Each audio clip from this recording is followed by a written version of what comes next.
welcome to KBB TV. Today we welcome Marlon Dunn. Marlon is a sales executive at Avianto Lifestyle Estate. Welcome, Marlon. Thank you. Thank you for inviting me. You're welcome. Marlon, why would you say does South Africans prefer to stay in a lifestyle estate? I think with society changing so rapidly, people have definitely elected to take their families into communities that are far more safer. So most gated communities have quite an intense or an extensive security outfit, but there's also a lot of other things that come into play, like the school, the different sporting facilities, be it mountain biking or golf, trail running, various different things like outdoor gyms. That's definitely an attraction for South African families. Would you say is that how a lifestyle estate differs from a normal security estate or complex? Absolutely. I think that is the one distinguishing factor. Whereas you have to travel a little bit more when you stay in a residential community. In gated communities like lifestyle estates, things are in a lot more close proximity, and people enjoy that component. So there are lots of times schools and things like that on the estate. Literally, especially our estate, Avianto estate, the school drop is absolutely zero. So parents can have their kids just walk across the road and they're at school. Which also adds to the safety aspect of it as well. What other benefits are there of buying into a lifestyle estate? I definitely think the value of your property maintains I think it increases far more rapidly versus your residential. I think people want to exist in a culture of convenience. Our estate, for example, has restaurants, bars, all at your fingertips, which I don't think is as readily available in your residential communities.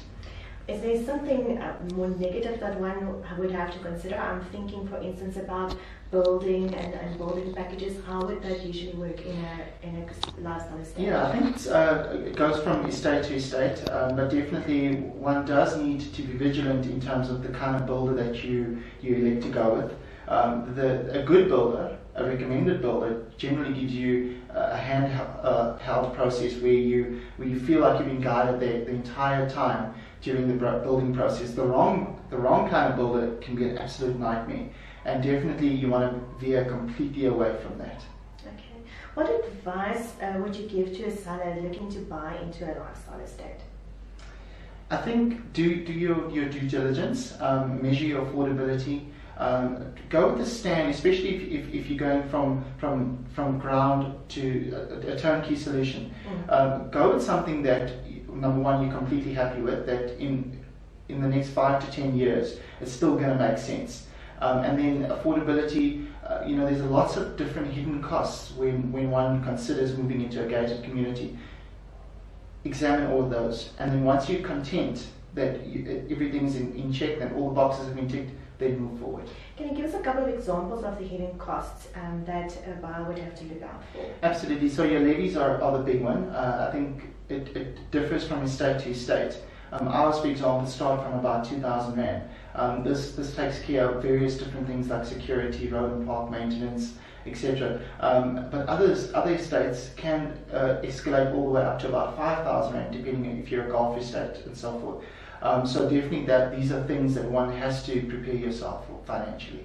In Avianto estate especially, you have things like mountain bike trails. Absolutely. And all that. Tell us a bit about that. Yeah, so you've got your mountain bike trails, 32 kilometers of unspoilt mountain bike trails. I mean, we've got mountain bike trails on the river. You can also do trail running, you can do horseback riding. We've also got a beautiful outdoor gym, lots of things for the kids to do. Our clubhouse lends itself beautifully for your social elements in the restaurants, bars. We've also got stunning picnic areas along the river. And I think for anybody looking at moving into a gated community, you don't want to feel claustrophobic, like you're literally in a big cell, you definitely want to consider that kind of lifestyle. Well, thank you very much, Marlon. I think we've learned a lot today. Thank you for coming and sharing your ideas with us. My absolute pleasure. That's it today for KBB TV. Thank you. Goodbye.